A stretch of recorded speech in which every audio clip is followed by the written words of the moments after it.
हाय guys, मी Smital, international makeup and hair stylist. आणि आज मी तुमच्यासाठी घेऊन आली आहे खूप इम्पॉर्टंट ट्रिक्स, ज्याच्यानं तुमचे खूप सारे पैसेही वाचतील आणि रॉंग शेड ऑफ फाउंडेशनही विकत घेतले जाणार नाही.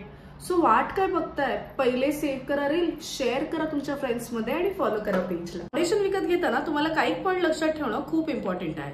त्यातला फर्स्ट पॉईंट आहे तुमचं स्किन टाईप. जर का तुम्ही ऑइली स्किनचे असाल तर मॅट, आणि ड्राय स्किनचे असाल तर तुम्हाला हायड्रेटिंग फाउंडेशन विकत घ्यायचं. सेकंड टाइप आहे तुमचं स्किन टोन. स्किन टोन तुम्ही ऑलवेज चेक करूनच फाउंडेशन्स विकत घ्यावं.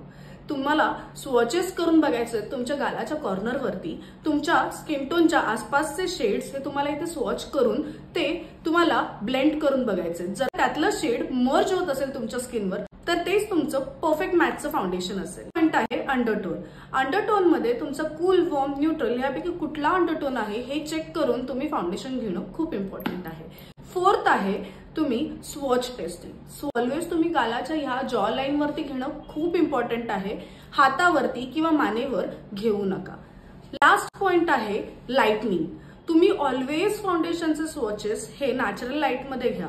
शोरूम मधल्या लाईट्स मध्ये तुम्हाला फाउंडेशनचे स्वॉचेस घेतल्यानंतर असं वाटेल की ही परफेक्ट मॅच आहे, बट ऍक्च्युअल मध्ये सनलाईट मध्ये येतात तेव्हा तुम्हाला त्याच्यात डिफरन्स वाटू शकतो. म्हणून ऑलवेज नॅचरल लाईट वरती तुम्ही तुमचं स्वॉच टेस्टिंग केलेलं आहे ते ऑलवेज ऑब्झर्व करा.